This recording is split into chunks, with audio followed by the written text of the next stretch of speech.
Bueno, como antes leyó nuestro hermano Luis Di, hoy día vamos a estar mirando dos versículos, ¿ya? Que es más o menos la conclusión de la segunda parte de la carta de Pablo a los Efesios, ¿cierto? Primero vimos lo que era los saludos que están en el versículo 1 y 2 del capítulo 1, y después encontramos que desde el versículo 3 al versículo 14 hay una idea que está expresando Pablo y quiere enseñar a la iglesia de Éfeso, y no tan solo a la iglesia de Éfeso, también a otras iglesias que fueron bendecidas y que era necesario esta enseñanza para su edificación. El sermón del día de hoy tiene como título Seguros en Dios.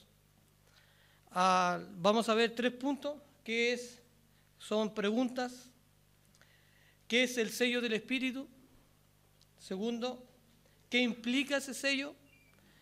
Y tercero, ¿cómo llego a ser sellado? ¿Cómo una persona puede llegar a ser sellado?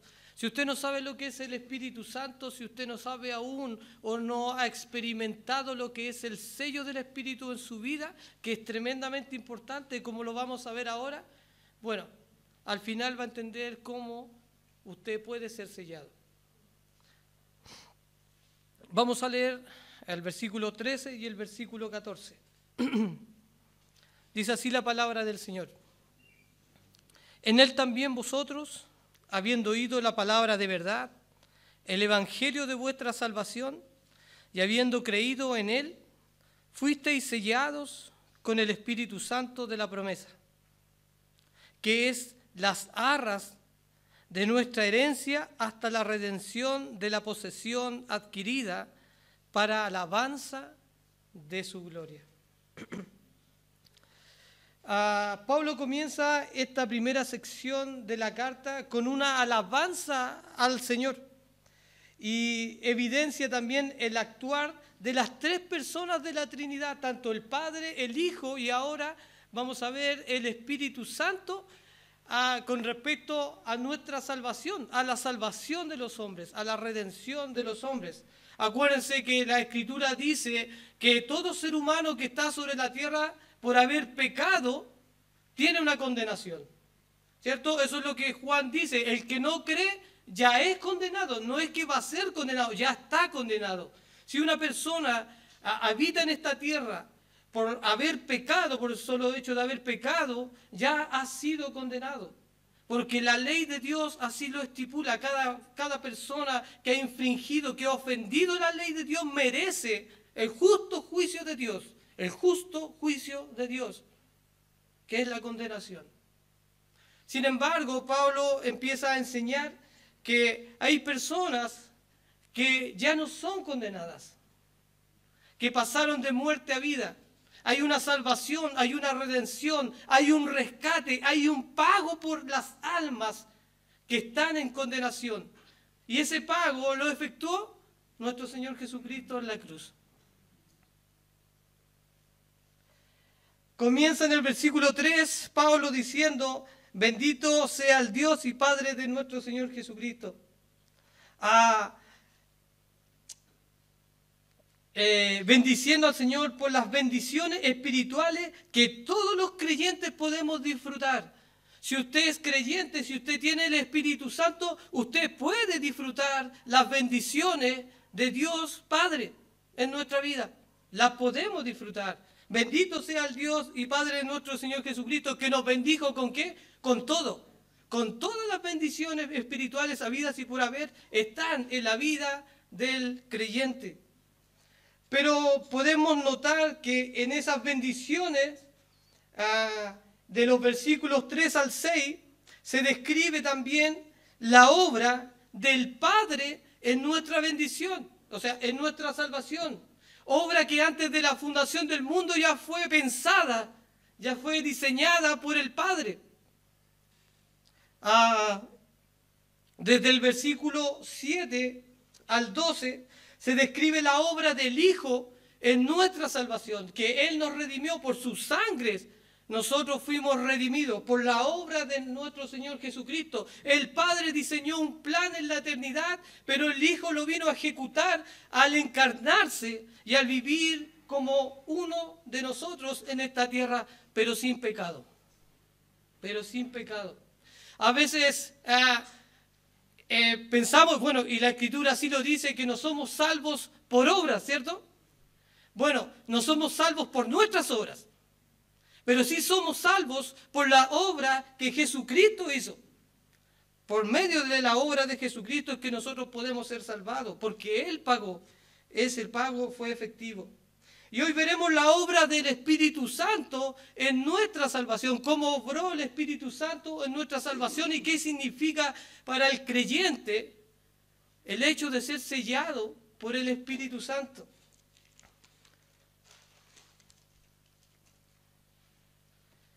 Y es interesante ver que en nuestra salvación actúa tanto el Padre, el Hijo, como el Espíritu Santo, ¿no? Porque es un solo Dios, Padre, Hijo y Espíritu Santo. Ni uno de los tres está ajeno a nuestra vida, a su vida. Si usted hoy día está acá, Dios no está ajeno a su vida. Dios le trajo, recuerde eso, que no vino por casualidad. Dios le trajo, Dios atrae a las personas. Entonces el punto número 1 dice, una pregunta, ¿qué es el sello del Espíritu Santo? Y vamos a leer el versículo 13, dice, en él también vosotros, habiendo oído la palabra de verdad, el evangelio de vuestra salvación, y habiendo creído, ¿qué sucedió? Fuisteis sellados con el Espíritu Santo. Y la pregunta es relevante el sello del Espíritu Santo? ¿Es importante? ¿Qué es el sello del Espíritu Santo? ¿Ya? ¿Bien? Bueno, vamos a ver ahora qué tan importante es el sello del Espíritu Santo. ¿Para quién? Para todas las personas. Para todas las personas. Bueno, la pregunta es muy importante, tanto el Padre como el Hijo, ya los tres son uno, y el Espíritu Santo, ¿cierto? Pero sin lugar a dudas, cada uno de los tres cumple funciones distintas. Y una de las funciones que cumple el Espíritu Santo también es cuidar y hacer permanecer la obra del Padre. Es interesante que si usted va desde el principio a Génesis, capítulo 1, vaya conmigo a Génesis, capítulo 1, versículo 1 y 2 dice lo siguiente. En el principio creó Dios. Ya. ¿Qué Dios? ¿Quién de Dios creó ahí? Buena pregunta, ¿cierto? Bueno, la idea aquí y el nombre que se ocupa para Dios es Elohim. Quienes denota en el griego, hermano, o sea, en el hebreo, perdón, habían ciertos artículos que denotaban cantidad de personas. Uno que denotaba una persona, otro 2 personas, pero había otro que denotaba más de 3 personas. Podrían ser 10, 20, pero eran más de 3 personas, o 3 personas. Y eso es lo que encontramos acá, una pluralidad de personas en lo que dice Elohim, podría traducirse como el dioses, pero sin embargo se refiere a uno, que es en 3 personas, o sea, Jehová, nuestro Dios, Padre, Hijo y Espíritu Santo. Sin embargo, cuando nosotros miramos, no nos dice que están, no nos dice, mira, fue el Hijo, no nos dice fue el Padre, y no nos dice fue el Espíritu Santo que está creando en este versículo. Pero si usted va a Juan 1, capítulo 1, del versículo 1 al 3, encontramos que en la creación estaba el Verbo, ¿no? Sabemos que el Padre estaba creando, ¿cierto? El Padre estaba en la creación, estaba en el principio. Pero Juan 1.1 dice, en el principio era el Verbo, ¿quién? Jesucristo, y el Verbo era con Dios, y el Verbo es Dios mismo. Jesucristo es el mismo Dios, no como algunos piensan y agregan ahí un Dios pequeño. No es un Dios, no, es Dios mismo. Jesucristo es Dios mismo tal como el Padre. Y versículo 2, este era en el principio, y el 3 dice, mire, todas las cosas, ¿por quién? Por Jesucristo fueron creadas. Jesucristo también estaba en el principio creando como el Padre. Y mire la función del Espíritu Santo. Versículo 3. Y dijo Dios, Perdón, 2 al final. Y la tierra estaba desordenada y vacía, y las tinieblas estaban sobre la faz del abismo. ¿Y qué pasó? ¿Y qué hacía el Espíritu? Y es interesante que la palabra ahí, mover, tiene la idea de empollar, de incubar. Es como que el Espíritu Santo estaba cuidando, guardando lo que es la creación de Dios. Y es exactamente lo que el Espíritu Santo hoy día hace en la vida del creyente, preservando, cuidando, guardando ese ser, con el fin de llevarlo un día a la presencia del Señor. ¡Wow! Qué bueno es nuestro Dios, ¿no? Entonces, cuando miramos el Espíritu Santo, el sello del Espíritu Santo, ¿será importante? Hermano, es muy importante. Es muy importante la obra del Espíritu Santo hoy día. Justamente, bueno, ¿qué es el sello? Esa era la pregunta, ¿qué es el sello? En la antigüedad se hacía una marca en las personas, que era una marca distintiva, hermano. ¿Ya? Los reyes, por ejemplo, tenían anillos que tenían un sello, ¿cierto? Que tenían un logo. Es como, por ejemplo, si yo hoy día tuviera una camiseta de fútbol, aquí no se habla de fútbol, ¿cierto? Tuviera una camiseta de fútbol, ¿ya? Y le pongo una rayita así. ¿Qué marca es? Y si tiene 3 rayitas, porque es el sello distintivo de alguien, ¿o no? ¿Cierto?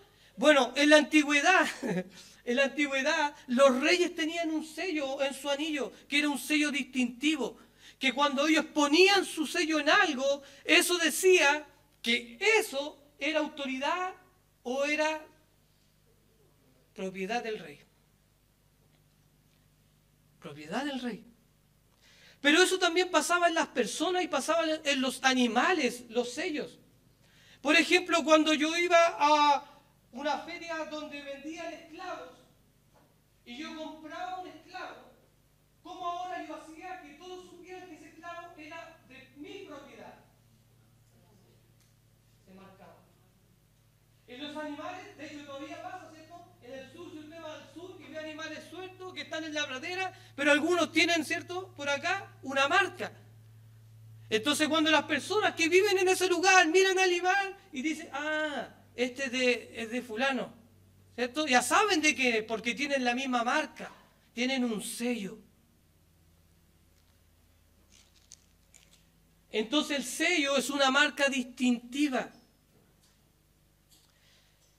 Pero no solamente, como dije, en personas y en animales, sino que también a cosas tenían ciertos sellos y que evidenciaban que eso era propiedad de alguien y que también eran inquebrantables. ¿Se acuerda cuando nuestro Señor Jesucristo murió? Lo bajaron de la cruz y lo llevaron a un sepulcro nuevo, ¿recuerda, no? Y fueron y sellaron la piedra, ¿cierto? ¿Y qué es lo que fue lo que pusieron? Un sello real, ¿o no? Aquel que adulteraba ese sello estaba ofendiendo directamente a ¿quién? Al rey. Y era digno de muerte. De hecho, mire, si usted va conmigo a Esther, ¿sabe dónde queda Esther? Esdras, Nehemías, Esther. Capítulo 8.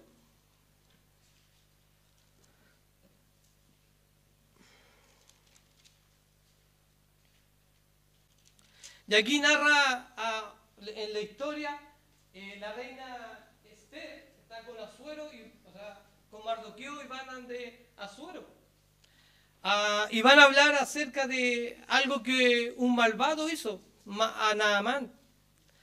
Y la verdad que era bien malvado lo que él hizo. Tramó algo para dar como un edicto, una carta de que el pueblo de Dios muriese, para matar al pueblo y que eso fuera legal.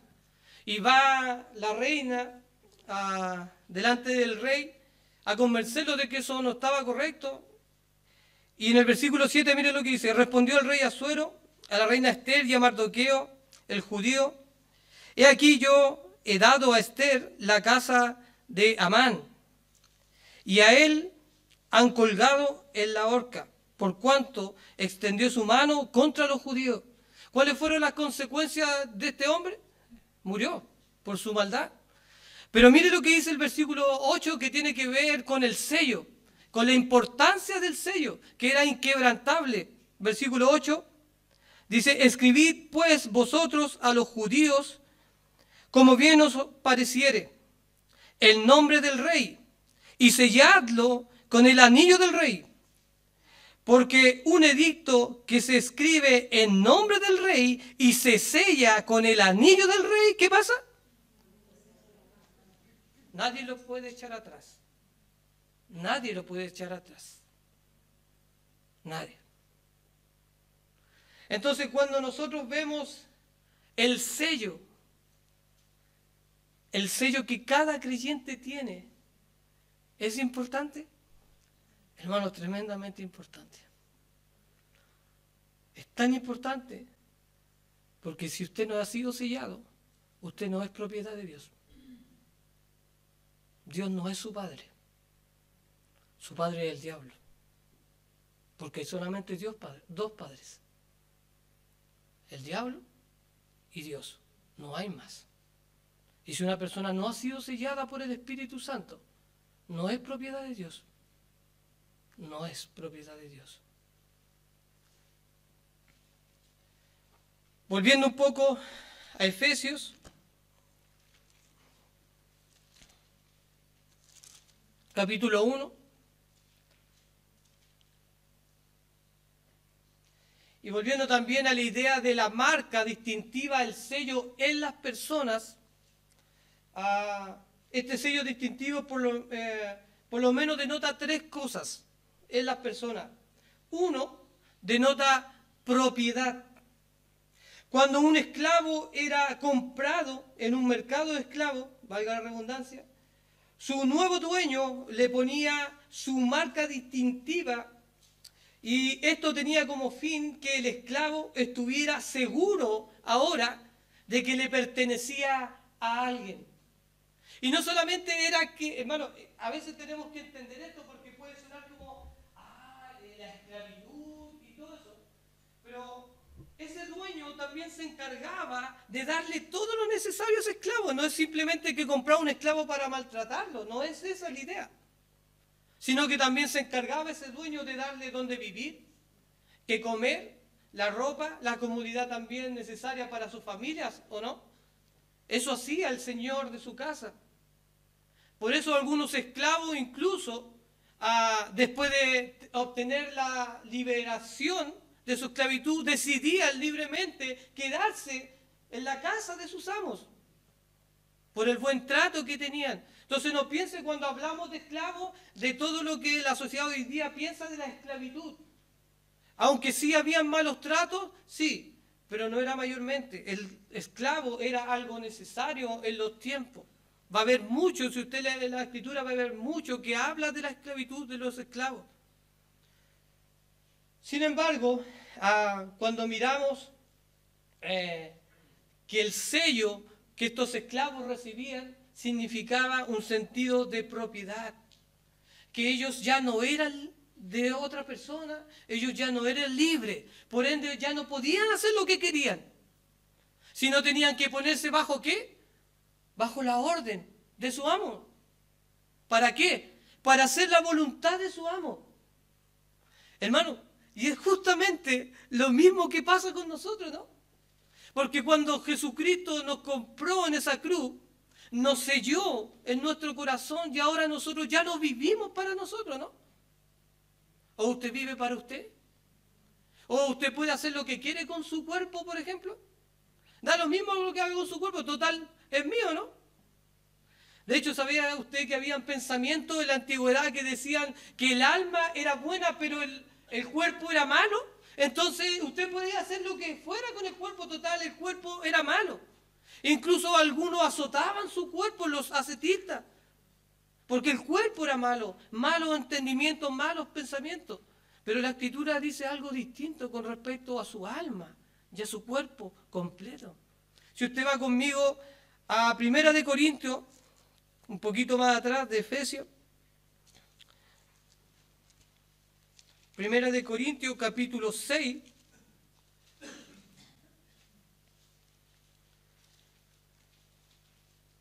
Del versículo 12, no vamos a leer del versículo 12 en adelante, pero del versículo 12 en adelante Pablo está hablando de un tema en especial que es la fornicación.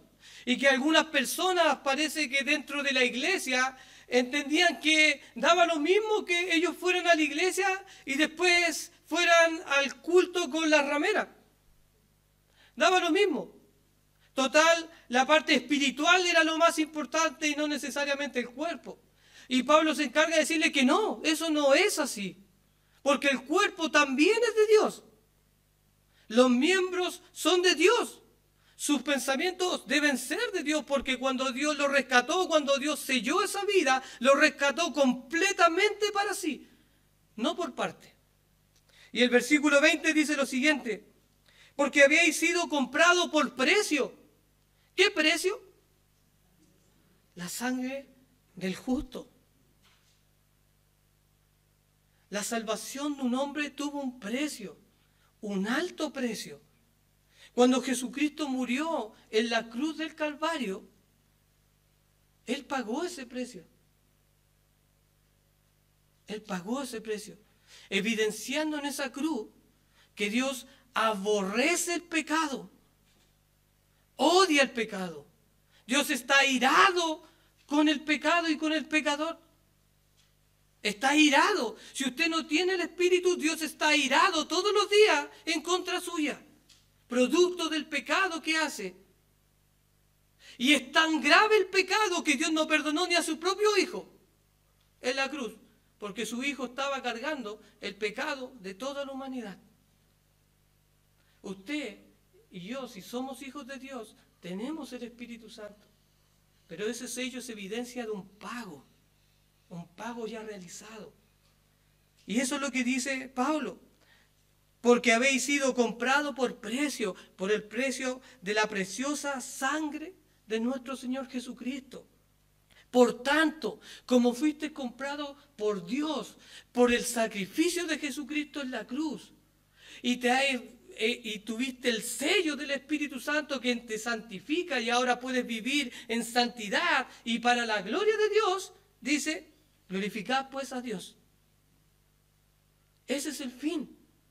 Dios nos lo compró para que nosotros pudiésemos hacer, pensar y decidir lo que nosotros quisiéramos, sino lo que Él decide, sino lo que Él quiere, porque su voluntad es la vida de sus siervos que Él compró. Glorificad pues a Dios, ¿en qué? En vuestro cuerpo y en vuestro espíritu. ¿Por qué?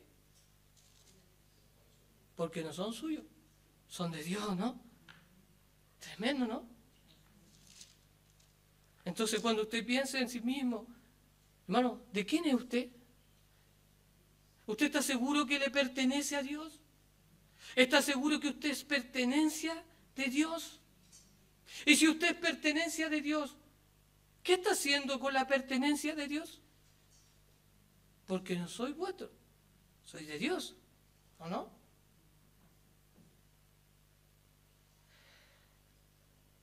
Número 2, también denota identidad. Tenemos una identidad, ¿o no? De hecho, Pablo se identifica tanto con esto y se identifica, por ejemplo, Pablo con la cruz, ¿o no? Que él dice: con Cristo estoy juntamente crucificado y ya no vivo yo. ¿Sino qué pasa? Ahora vive Cristo en mí. Hay una identidad. Cuando las personas miraban a Pablo o veían a Pablo, ya no veían a Pablo. ¿A quién veían? A Cristo en él. De hecho, cuando Pablo perseguía a los cristianos, ¿cierto? Y después él se convirtió, y iba a buscar la aprobación, ¿cierto?, de los otros apóstoles.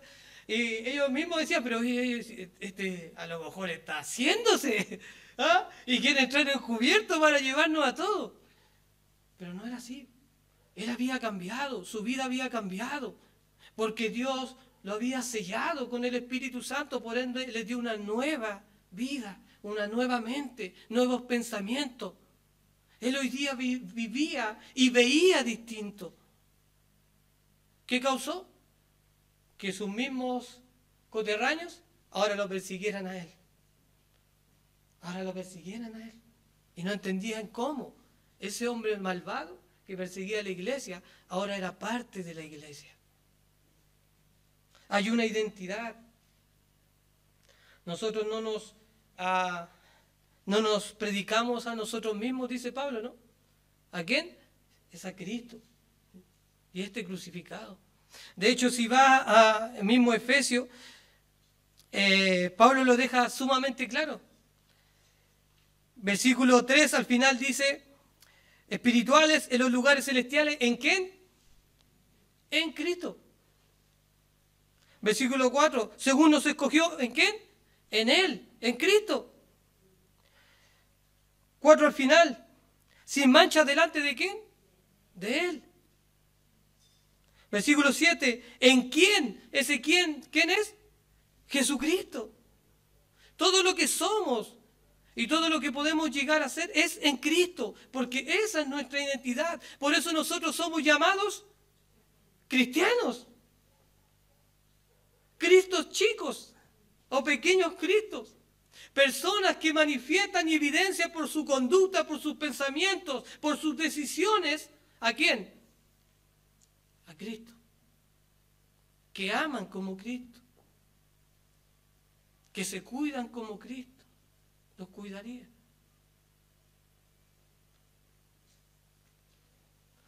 Ahora, hay personas que podrían actuar como cristianos y no tener el sello. Sí. Sí. Por eso es tan importante el sello. Por eso es tan importante el sello. Hermano, hay personas, entre comillas, buenas o no en el mundo y que no son cristianas. Hermano, podrían haber padres más buenos que un cristiano, ¿no? ¿Sí?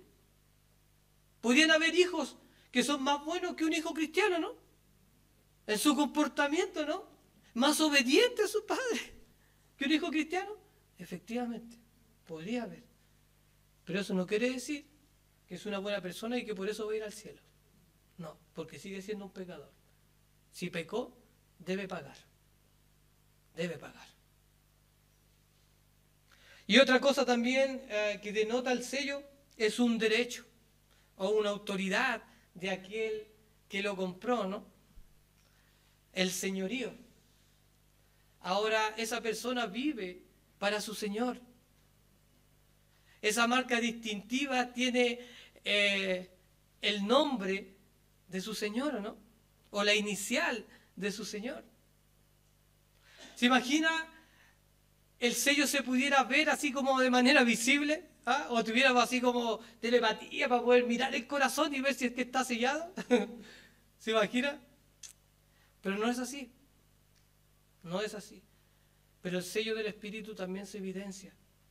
Las personas podemos evidenciar si es que tenemos o no tenemos el Espíritu Santo. Se puede ver.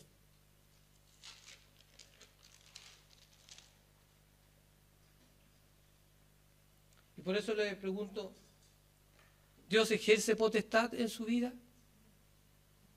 ¿Dios ejerce el dominio y el señorío en su corazón?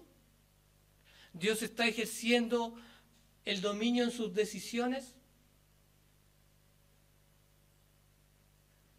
¿Sabe que la única diferencia de un verdadero cristiano a uno que no lo es y que aún puede tener una conducta buena radica en la morada del Espíritu en la vida de esa persona?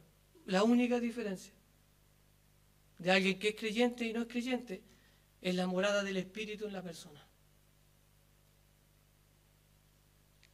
Es el Espíritu Santo el sello distintivo de que somos pertenencia y especial tesoro de Dios. Si alguien no tiene el Espíritu de Dios, no es de Dios. Así de simple. Si alguien no tiene el Espíritu de Dios, no es de Dios. Aun cuando sepa cosas de Dios, aun cuando pueda entender cosas de Dios, aun cuando sepa que Dios existe y que Dios creó todo esto, eso no es suficiente. solamente son de Dios los que tienen el Espíritu Santo morando dentro de él. La morada del Espíritu es el sello distintivo y produce en la vida del creyente un estilo de vida distinto al mundo. Y no solamente produce en esa persona un estilo de vida distinto al mundo, sino también produce en esa persona un estilo de vida distinta a la que esa misma persona tenía antes. Porque 2 Corintios 5:17 dice, de modo que si alguno está en Cristo, nueva criatura es. Las cosas viejas y ahora son todas esas nuevas. Esa persona ahora ya no es simplemente distinta a los demás, sino que es distinto a sí mismo antes. ¿Lo podemos ver o no? Es evidente, ¿no? A veces cuando tú ves a personas que han vivido una vida desastrosa y llegan al Señor y se arrepienten y su vida es distinta, ¿no? No quiere decir, no estamos diciendo con esto que el cristiano no peca, porque eso no es así. También evidenciamos y todos los días estamos con esta lucha con el pecado, ¿no? De que pecamos todos los días, pero nos arrepentimos, porque hay algo dentro de nosotros que nos lleva al arrepentimiento, ¿no? Que nos cela, que nos guarda, que nos cuida, para seguir este proceso de santificación hasta el día final. Ese es el Espíritu. Es el Espíritu Santo dentro de nosotros. Qué maravilloso, ¿no? Hermanos, si no tuviéramos el Espíritu Santo, nada de lo que la Escritura dice se podría hacer en nuestras vidas. Nada. No tendría aplicación la Escritura en nuestras vidas sin el sello del Espíritu Santo. Cuán importante es el Espíritu Santo en nuestras vidas. Es también el Espíritu Santo quien aplica la palabra de Dios al creyente, moldeándolo a la imagen de Cristo. A medida que esta nueva criatura se somete también al control del Espíritu Santo. Porque no podemos pensar que simplemente fuiste sellado con el Espíritu Santo y listo, ya eres perfecto. Aunque Dios nos ve perfecto, ¿no? ¿Sí? Dios ve la obra en cada uno de los que Él selló, la ve perfecta y la ve concluida, ¿no? Eso es lo que dice Romanos, ¿no? A los que antes escogió, a estos también llamó. Y a los que llamó también glorificó. O sea, Dios ya nos ve glorificados, Dios ya ve su obra completa, su obra hecha en nosotros. Pero cuando yo me miro al espejo digo, ¿dónde está esa glorificación hoy día? Pero el Señor no ha fallado. El Señor no ha fallado y el Señor no falla. Y esa obra va a ser concluida por medio del Espíritu Santo. Es el Espíritu Santo que aplica la Escritura a nuestras vidas. Es el Espíritu Santo que nos amonesta, ¿no? Él es que nos amonesta, ¿no? Si no fuera por el Espíritu Santo dentro de nosotros, hermanos, nosotros podríamos pelear con alguien o pecar en contra de alguien y darnos lo mismo, ¿no? Y dar lo mismo si después lo veo. Pero como tenemos el Espíritu Santo, nos da lo mismo. Porque el Espíritu Santo me dice, no, porque también es propiedad mía, ¿o no? O yo a los otros, y si es con otro, yo quiero que ellos sean propiedad mía. No puede ser así. Otra cosa interesante que Pablo podría haber dicho, ¿sabe qué? Podría haber dicho, simplemente fuiste sellado con el Espíritu, ¿o no? Y se entendería, ¿no? Pero él dice, ¿fuiste sellado con qué? Con el Espíritu Santo.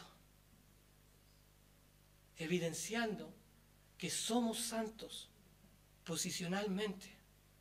Cuando alguien es sellado con el Espíritu Santo, ha sido santificado, ha sido apartado, ha sido bautizado en el cuerpo de Cristo. Todo eso pasa. Ha sido regenerado. Hermano, es tremendo lo que el Espíritu Santo provoca en nosotros. Es tremendo la obra del Espíritu Santo en nosotros, en sus hijos. Es el mismo Espíritu Santo que nos consuela en nuestras tribulaciones, ¿o no? ¿O nunca ha estado atribulado, apenado, pasando circunstancias difíciles? en donde no hay nadie a su alrededor.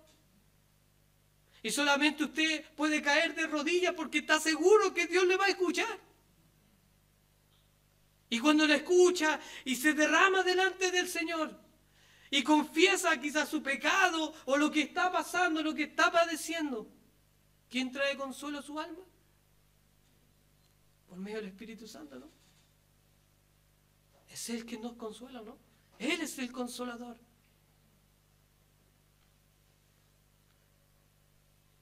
Quien nos aparta para Dios. Punto número 2. ¿Qué implica el sello? Por una parte, vemos que en la última sección del versículo 3 dice una frase, ¿el Espíritu Santo de qué? De la promesa. ¿Qué promesa?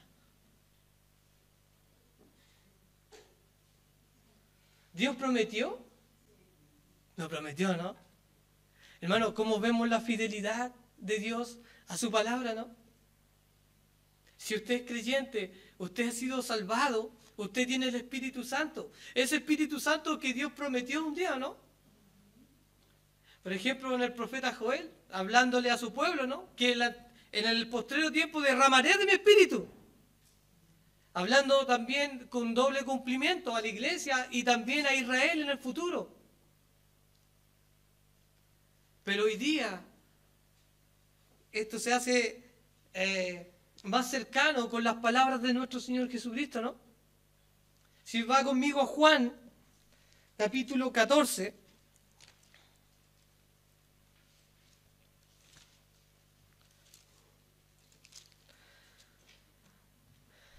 Juan, capítulo 14, versículo 15. Mire lo que dice. Versículo 15 del capítulo 14, Juan dice, si me amáis, guardad mis mandamientos. Hermano, ¿sabe que cuando uno realmente ve los mandamientos, las ordenanzas de Dios, por ejemplo, que dice que tengo que amar a mi enemigo? Luchamos, ¿no? Siendo creyentes, luchamos con eso, ¿no? Imagínese un incrédulo. Le da lo mismo que voy a amar a mi enemigo que liquidarlo, ¿no? Bueno, el Señor dice que si nosotros le amamos, nosotros tenemos que guardar sus mandamientos. Y en primera de Juan dice que sus mandamientos, o las cosas que Él pone en nosotros para poder guardar, no producen en nosotros una aflicción por medio del amor, porque le amamos, ¿o no? Bueno, es el Espíritu Santo también que nos guía a eso, que nos ayuda en eso, en poner en práctica la Escritura, lo que Él nos ha enseñado. Versículo 15 dice, y yo rogaré al Padre y os dará otro consolador. Y es interesante, el jueves estuvimos hablando un poco de eso, que la palabra otro acá es ala, que denota algo tremendamente importante, hermano, porque habían por lo menos dos palabras para otro en el griego. Una es hétero, que denota otro, podría ser heterosexual, de ahí viene la palabra heterosexual, que es otro sexo, pero no es el mismo sexo. Donde podríamos decir, bueno, ahí hay un parlante, pero ahí hay otro parlante. Si bien se parecen, cumplen funciones similares, pero no están exactamente iguales. Son distintos. Sin embargo, la palabra ala que está usada acá denota algo que es exactamente igual y de la misma esencia. Cuando Jesucristo dice, yo enviaré a otro, ese otro es igual a mí. ¿Quién es? El Espíritu Santo, porque el Espíritu Santo también es Dios. No es simplemente una fuerza, como dicen algunos por ahí. El Espíritu Santo es una persona. El Espíritu Santo siente. El Espíritu Santo se entristece. El Espíritu Santo manda, ordena. Denota personalidad. Y dice y yo rogaré al Padre y os dará otro Consolador para que esté, ¿con quién? ¿Con vosotros cuándo? Hermano, para siempre. Y el Señor Jesucristo dijo, yo estaré con vosotros todos los días hasta el fin del mundo, ¿no? 17. El Espíritu de verdad. ¿Quién es este otro Consolador? El Espíritu de verdad, el cual el mundo no puede recibir. Las personas normales, las personas que no se han arrepentido de sus pecados, no pueden recibir el Espíritu. Porque para ellos, dice Pablo, son locuras. No lo pueden entender. Las Escrituras no pueden entenderlas sin el Espíritu Santo. Es una locura. Porque no le ven ni le conocen. ¿Pero qué es lo que pasa? Pero vosotros le conocéis. Y aquí es interesante porque denota y muestra este versículo algo distinto que va a ser el Espíritu Santo en su relación con las personas. Dice, porque mora, ¿qué dice? Con vosotros. Pero también dice después, y estará. ¿Cuándo? En el futuro. ¿Dónde? En vosotros. Hermano, antes de Hechos 2, antes de la promesa del Espíritu Santo, cuando empieza la iglesia, aunque algunos piensan que la iglesia empezó en la antigüedad y que no hay una diferencia entre la iglesia e Israel, la Escritura sí nos deja claro que hay una diferencia. No es lo mismo la iglesia que Israel. De hecho, el Señor Jesucristo, cuando está hablando de que Él es el pastor, ¿recuerda o no? Está hablando a los discípulos que son de descendencia o ascendencia judía. Y sin embargo, Él le dice, pero tengo otro rebaño. Hay otro rebaño, que no es este rebaño, es un rebaño distinto, al cual también voy a ir a buscar, voy a traer. ¿Quién es? La iglesia. Nosotros. ¿Cuándo comienza eso? Cuando viene la promesa, cuando se cumple la promesa de que estaría ahora el Espíritu Santo en las personas. En la antigüedad, ¿qué es lo que hacía el Espíritu Santo? Iba y tomaba posesión de una persona, ¿cierto? Se posaba en una persona y hacía lo que Dios le pedía y después se retiraba. No por eso que vemos en la oración, en el Salmo de David, cuando él dice, no quites de mí tu Santo Espíritu, producto de que él había pecado. Producto de su pecado, él sabía que el Espíritu Santo iba a ser quitado de él. Pero hoy día eso no pasa, hermano. Hoy día es distinto. Hoy día cada ser humano es morada permanente del Espíritu Santo. Nosotros somos el templo de Dios, el templo del Espíritu Santo. Es Dios mismo habitando dentro de nosotros. De esta inmundicia, hermano. Y eso yo no lo puedo entender. ¿Cómo es que Dios quiere venir a habitar dentro de mí? Es tremendo. Pero así Dios lo dijo y así Dios lo ha hecho. Si no fuera por su Santo Espíritu, hermanos, nada sería posible en nosotros. No habría un cambio en nosotros. No habría un futuro. No habría una promesa que reclamar si no fuera por el Espíritu Santo. Nosotros, los creyentes, aquellos que han sido sellados con el Espíritu Santo, somos morada. Somos templo del Espíritu Santo. De hecho, vaya a Hechos, capítulo 1. De hecho, vaya a Hechos, bien. Bien, hermana Sarita, está atenta. Capítulo 1.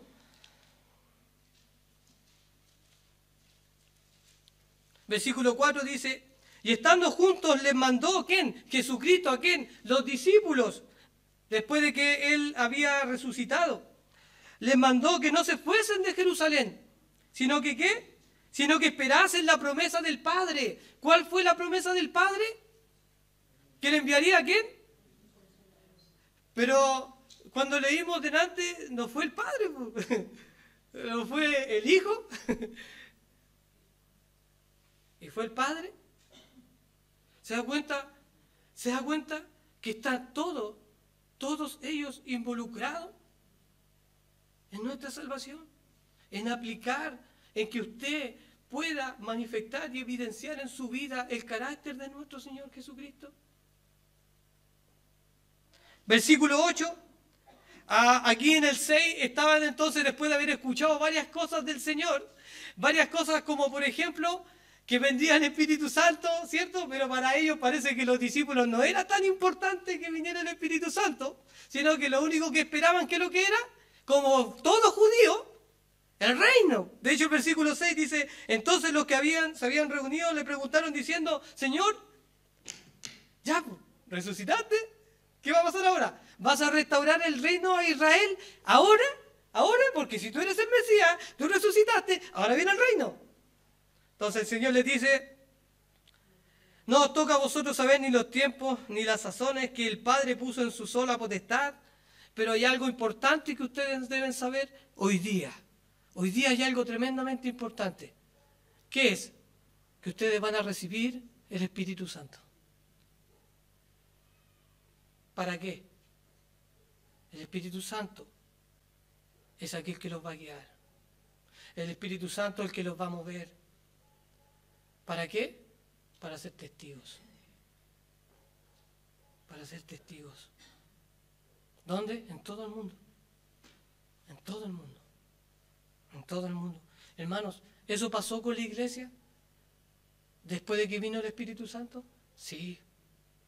¿Cómo podríamos entonces entender que un Pedro, hermano, un Pedro que acababa de negar al Señor Jesucristo y que cada vez, dice algunos escritos de tradición, dice que Pedro, cada vez que escuchaba un gallo, él lloraba amargamente, recordando probablemente la mirada del Señor Jesucristo cuando él le negaba? ¿Cómo podemos entender que ese mismo hombre se para en un momento y con denuedo predica el Evangelio y se convierte en miles de personas? Es que no fue Pedro. ¿Quién fue? El Espíritu Santo. Porque él fue lleno del Espíritu Santo y ahí hizo la obra que Dios quería. Hermanos, el Espíritu Santo está dentro de nosotros para que nosotros hagamos la obra que Dios quiere hacer por medio de nosotros. Hermanos, es un tremendo privilegio. Es una tremenda bendición. Hemos sido tremendamente bendecidos por Dios. Es parte de las bendiciones espirituales que tenemos, ¿o no? Son bendiciones como espirituales que se aplican a nuestra vida por medio de ¿quién? Del Espíritu. Si no tuviéramos el Espíritu, usted no tiene bendiciones espirituales. No puede aplicarse una bendición espiritual a un ser que no tiene el Espíritu, que no ha sido sellado con el Espíritu.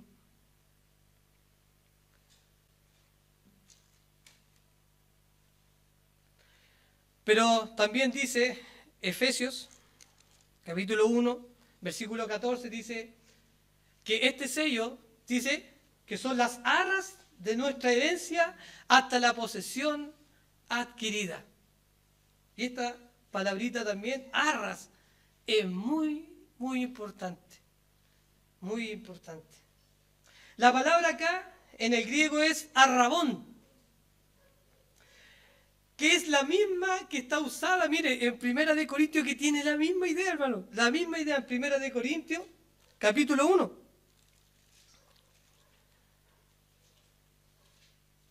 Primera de Corintios, capítulo 1.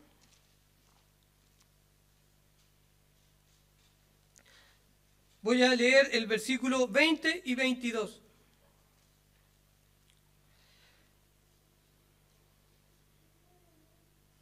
Espera.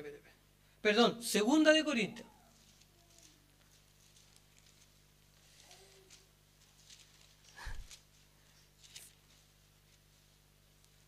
Tengo barra, parece.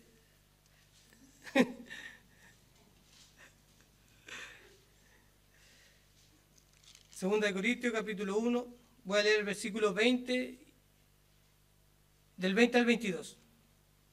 Porque todas las promesas de Dios son en Él. ¿Quién es Él? Cristo. Sí, y en Él, en Cristo, amén. O sea, estas se van a cumplir. En Cristo se van a cumplir todas las promesas que Dios ha hecho. ¿Cómo podemos estar seguros? ¿Cómo usted puede estar seguro de que las promesas que Dios hizo las va a cumplir? Porque alguien podría decir, Ya, ¿y quién me asegura que eso es verdad? ¿O no? ¿Y quién me asegura que eso realmente va a ser cumplido? Uno podría decir, bueno, está en la Escritura. Sí, pero hay alguien que no tiene el Espíritu. No tiene mayor, ¿cierto? Sin embargo, un creyente también podría decir, pero ¿realmente se va a cumplir? Porque hay unos que dicen por ahí que Jesucristo hace tantos años había de venir, pero todavía no viene, ¿no? Y es más, hay unos que dicen que ni siquiera va a venir.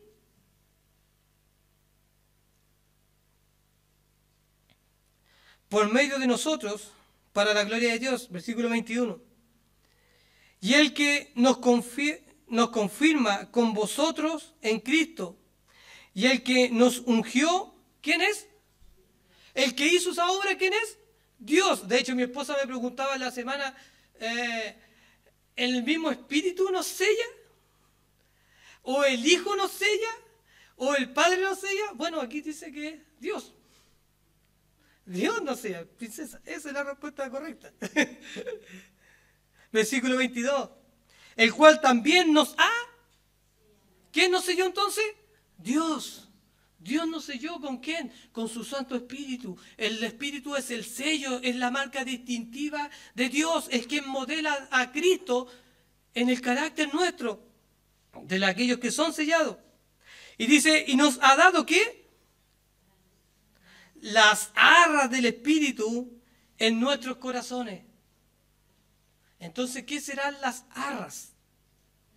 ¿Qué será esta palabrita arrabón? Bueno, hay una palabra más, hay una manera más gráfica de poder entender lo que significa y está en el Antiguo Testamento. Solo una vez sale en el Antiguo Testamento esta palabrita. Que si usted va conmigo a Génesis,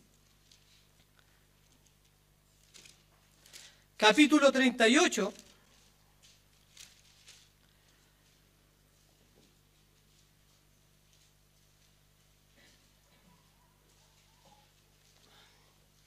Y aquí narra la historia de Judá y Tamar. ¿Ya? Tamar no era de Judá. ¿Ya? Estaba casada con su primogénito. Y resulta que su primogénito era malvado. Y lo que hizo Dios, lo cortó. Pero Tamar no tuvo descendencia. Y eso no era bien visto para una mujer, ni para la sociedad, ni para ella misma. Entonces, ¿qué es lo que hizo Tamar? Le dijo a su suegro, ¿cierto? Y el suegro, ¿qué le dijo? Bueno, toma a mi otro hijo. Y le dijo al hijo, bueno, tú llégate a ella para que le des descendencia a tu hermano, que en el fondo, si él tenía relaciones con la que era la esposa de su hermano, iba a ser descendencia del hermano. ¿Y qué fue lo que pasó? Cada vez que tenían relaciones, este hombre no hacía lo que tenía que hacer. ¿Y qué hizo Dios con él? Nuevamente, lo cortó. Parece que Dios amaba a Tamar, ¿no?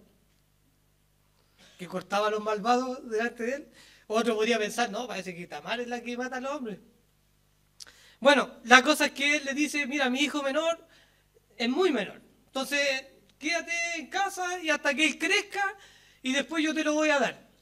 Pero pasaron los años y Tamar se daba cuenta que esto no pasaba porque no le daban por esposa a este hombre. Y ella ideó un plan. Versículo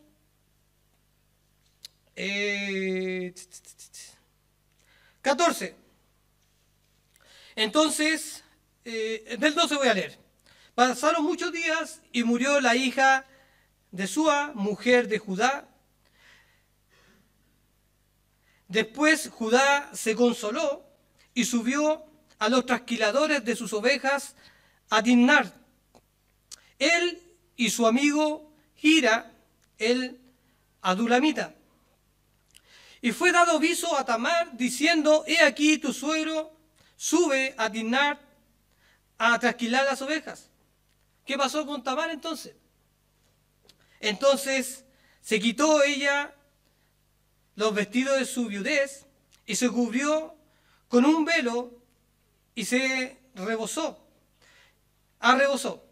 y se puso a la entrada de Enaim junto al camino de Timar, porque veía que había crecido Sela y ella no era dada a él por mujer.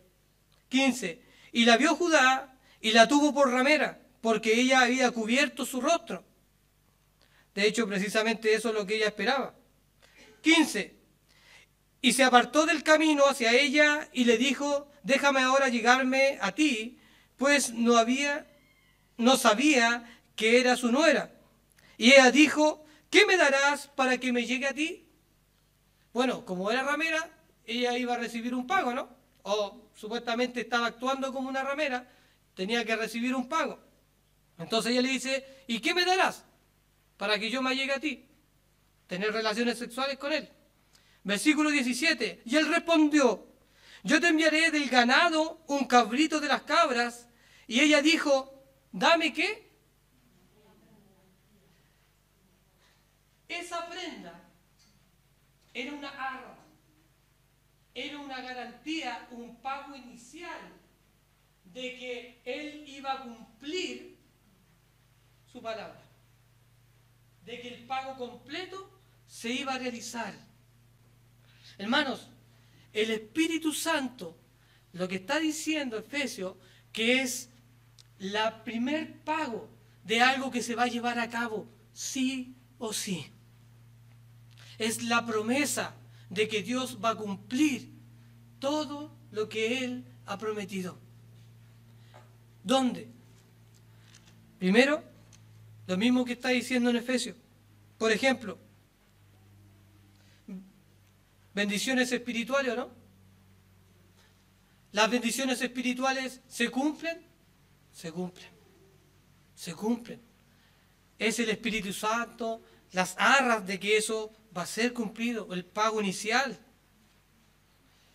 Por ejemplo, versículo 4, según nos escogió en Él antes de la fundación del mundo. ¿Para qué? Para que fuésemos santos y sin mancha. Nadie puede ser santo y sin mancha si no tiene el Espíritu Santo, ¿no? No puede ser santo y sin mancha sin el Espíritu Santo. El Espíritu Santo es quien aplica las promesas de Dios, las bendiciones de Dios a nuestra vida.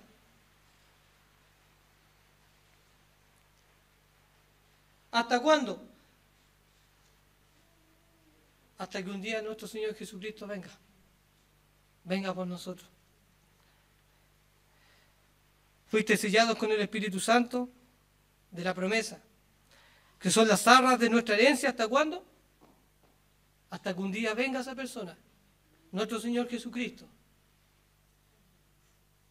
y se cumpla todo lo que Él ha establecido y todo lo que Él ha prometido. Un día estaremos frente a Él y le veremos tal cual como Él es. Hermano, un día veremos a nuestro Señor Jesucristo. Un día nosotros estaremos glorificados en la gloria, alabando con todos los santos de todo el mundo, no solo los que se han unido de acá de Las Condes o de La Reina o de Vitacura o de Puente Alto, sino con todos los santos de todos los tiempos, todos juntos, alabando a nuestro Dios. Amén. Amén, hermano. Y eso se va a cumplir. Y ahora yo le quiero preguntar, ¿usted va a estar ahí? ¿Usted está seguro? Todo el que está acá hoy día está seguro que ese día, cuando venga el Señor Jesucristo, usted se va con Él. ¿Usted va a estar en su presencia? Al Espíritu Santo le ha dado hoy día convicción de que usted va a estar junto a Dios, de que usted es hijo de Dios, por ende es siervo de Dios, es posesión de Dios. Si no es así, el punto número 3 dice, ¿cómo puedo llegar a ser sellado? Y así empezó el versículo. No crean que me salté la primera parte del versículo 3. Lo vamos a ver ahora. Dice así, en Él también, en Cristo. Y es interesante porque ahora dice vosotros. Y en el versículo, y anteriormente había dicho, nosotros los que esperábamos. O sea, aquellos judíos que esperaban en quién, no en Jesús. Porque Jesús es la parte humana de nuestro Señor Jesucristo, sino en Cristo, en aquel prometido, en el Mesías. Pero ahora ustedes lo ven, a ustedes nosotros predicamos hacia atrás. Ellos predicaban hacia el futuro. ¿En quién? En Cristo vosotros, habiendo ¿qué? Oído. Hermano, es solamente por medio de la Escritura, por medio de la palabra, es que una persona puede pasar de muerte a vida. Es solamente la Escritura, el único libro sobre la tierra que usted no lo deja tranquilito, ¿no? Que no lo deja así como, sí, qué lindo lo que dice. Porque la Escritura lo primero que nos dice es que somos pecadores, ¿no? Que somos perversos, ¿no? Y que por esa perversión y por ese pecado en nuestro corazón, lo justo que merecemos, ¿qué es lo que es? El infierno. ¡Qué terrible! Pero ese no es el Dios que yo conocía, ¿no? Porque el Dios que yo conocía es solo amor. Bueno, déjeme decir que la Escritura dice que Dios es ira. Dios está irado. Dios está irado contra el pecador todos los días. Y no va a tener por inocente al culpable. Aquel que es culpable de pecado, Dios no lo va a tener por inocente. No va a ir delante de Dios un día a usted y le va a decir, sí, Dios, pero es que yo también hice buenas obras. Bueno, déjeme decir que todas esas buenas obras no le van a servir. No hay obra alguna que sirva delante de Dios, excepto la obra de nuestro Señor Jesucristo en la cruz. Por eso es que por medio de Cristo, habiendo oído ¿qué? La palabra de verdad. ¿Cuál es la palabra de verdad? El Evangelio. De eso trata la Escritura. Cuando usted mira este libro narra una historia de redención. Eso es lo que está narrando la Escritura, un evangelio, una buena noticia. En medio de tu condición pecaminosa, en medio de tu pecado, hay una buena noticia. ¿Cuál es? Cristo murió por ti, para salvarte, para pagar por cada uno de tus pecados. ¿Lo crees? Si lo crees, necesitas venir a Él. Porque la Escritura dice, en Él también vosotros, habiendo oído la palabra de verdad, el Evangelio ¿de qué? De vuestra salvación. Solo en el Evangelio se manifiesta la salvación para los seres humanos. No hay otro lugar. Solamente por medio de la palabra, el Espíritu Santo la aplica a nuestra vida, nos abre los ojos, nos da el entendimiento para que nosotros nos arrepintamos al oírla. Al oírla. Y creer. Porque al final dice, y habiendo creído.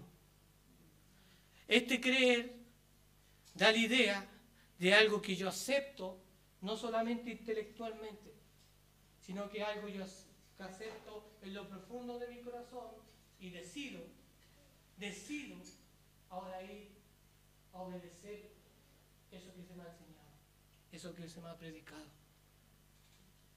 Si tú hoy día estás acá, y no has sido sellado por el Espíritu Santo, debo decirte que no eres de Dios.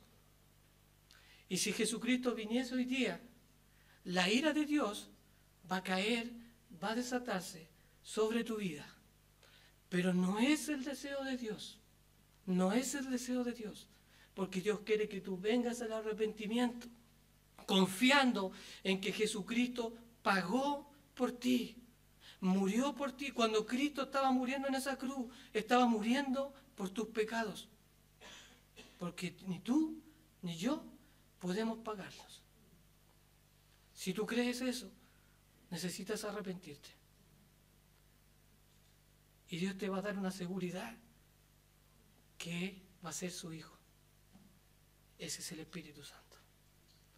Vas a ver distinto, vas a sentir distinto. Vas a vivir distinto, porque ya no vas a ser la misma criatura, vas a ser una nueva criatura. Necesitas ir delante de tu Creador y arrepentirte de tus pecados, y alcanzarás la salvación. Amén. Le invito a orar. Cierra sus ojitos. Cierra sus ojitos. Todo así con la cabecita abajo, los ojitos cerrados. Quiero hacer una consulta, una pregunta a quienes están en medio nuestro. Si hay alguien acá que entiende que no es un hijo de Dios, porque no es ser hijo de Dios por nacer, sino por ser sellados por el Espíritu Santo.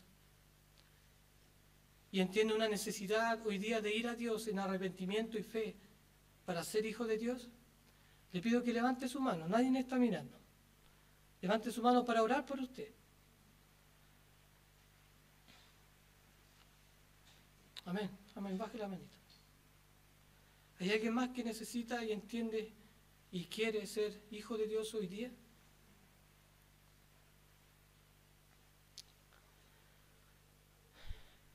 Vamos a orar. Amado Dios, Señor eterno, te quiero dar muchas gracias, Señor. Porque cada uno de los que somos tus hijos sabemos lo imposibilitado que estábamos de alcanzar tu gloria. Tu palabra dice que estábamos muertos en nuestros delitos y pecados. Aun cuando algunos de nosotros no pensaba que era tan malo, aún así, por solo el hecho de haber pecado, ya estábamos separados de tu gloria, separados de ti eternamente. Pero también entendemos, Padre, que su Espíritu Santo, por medio de su palabra, obró en nosotros, convenciéndonos de pecado, de justicia y de juicio, concediéndonos la fe para poder llegar y ver su gloria hoy día, Señor. Padre, muchas gracias. Muchas gracias por su palabra. Muchas gracias porque podemos estar seguros que aun cuando este mundo camina en contra de usted, niega cada cosa y tergiversa cada cosa, cada verdad que su palabra dice, nosotros sabemos que su palabra es verdad. Y sabemos que todo lo que usted ha prometido lo va a cumplir, incluso el juicio a aquellos que no le reconocen. Usted lo va a cumplir. Señor, gracias por su fidelidad a su palabra y porque vemos que ella se cumple en nosotros también cada día, Padre. Señor, gracias por todo. En el nombre de nuestro Señor Jesucristo. Amén. Muchas gracias, hermano.